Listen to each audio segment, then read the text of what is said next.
Happy Halloween, my fellow Chibits. Today, I'm here to bring all of you the weekly manga chapter review of The Promised Neverland, chapter 13. Okay, so Rei is officially confirmed the spy for Isabelle. Now, here is the thing. Rei as a character definitely surpassed my expectations. I had a hunch that he might have been the spy, but to think he has been wrapping everyone around his finger since the beginning, that's what surprised me. He wasn't just a spy in the middle of the manga. He became a spy ever since the beginning, even before the events of everything that was going on. Isabelle already had him in her pocket. And this surprised me because of Rei's character. But the biggest thing is why did he side with her? But now, of all things, why is he now deciding to go with Norman and Emma? Why did he change his overall motives of being a sheepdog, and now he's trying to be a double agent? Why? Why did he switch sides?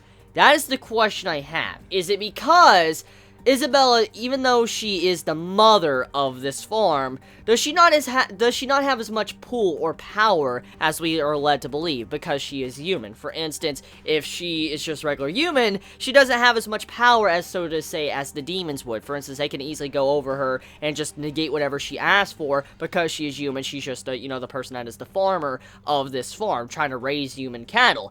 Maybe that is a possibility. So, I'm assuming Rei has his own reasons, and he has his own reasons to why he decided to side with Isabelle, but I will say right now is that Rei is definitely a good ally, because from what we see in this chapter is that he hasn't revealed any information that could damn Emma and Norman. For instance, there is information out there that, Isabelle knows that these two are the people trying to escape and what they're kind of trying to do, but overall, Rei has not revealed anything that would damage any way to escape. For instance, not all the ropes have been confiscated. We have it to where the trackers haven't been told to Isabelle, and there's just certain little key details that haven't been explained at all, or, been explained to Isabelle, and then also Rei has been helping out in his own way throughout the series with these little subtle moments throughout the chapters. So, overall, Rei doesn't seem to necessarily be completely evil. He has probably his reasons for it, but overall, though, he has probably good reasons, too.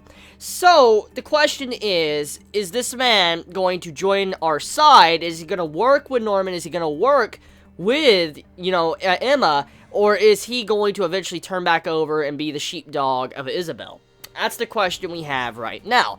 Now, let's talk about that real quick. I like the analogy of how he's a sheepdog, and you have it to Isabelle, she's the farmer watching over the sheep. And it makes a lot of sense when you think about it. The children of sheep, they're led to what they want to believe, and they lead a certain path thanks to, their directing of the farmer, which is Isabelle, and also the sheepdog. So I like the analogy of that. I like getting to see how Rei called himself something like that, because it was rather smart, and it makes a lot of sense when you think about it from his perspective and what he's been trying to do.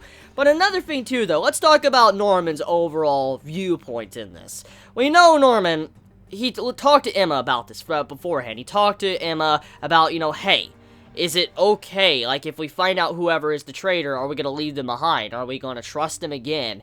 And Emma pretty much stated, like, no, we're going to bring them with us because they can't be all bad at heart, which, as we know, Emma is very naive. It's been mentioned quite a few times already throughout the manga series. It has, like, multiple times, and I do hope eventually that leads into some form of character development for her, because for the mangaka to become increasingly aware of this and make us aware that Emma is a naive MC, it makes me believe that maybe the mangaka might develop, Emma in a way to where she will no longer be naive, and she will develop down a mature path. I hope something like that does happen, because, there's a lot of hints towards it right now. The series is a rather dark series for, Shonen Jump, and so I could see something like that, maybe something similar or something close to it happening for Emma, developing in a way to where she won't be as naive as a normal MC. But Norman, by the way, he's the type of character, as I've stated, is someone that could easily go off the rails. He's someone that could easily probably kill everybody just for Emma. And now knowing about Rei, I'm kind of curious overall if he's made up his mind on what he wants to do towards the end game of escaping. What I'm getting at is that right now he seems happy-go-lucky. Okay? Norman seems like, everything is fine between him and Ray. He seems like he's trying to work it out, he cares about him, stuff like that. Just everything seems to be going peacefully. But knowing Norman and how he thinks, I feel like this man is going to do something rather evil, or something that many might disagree with.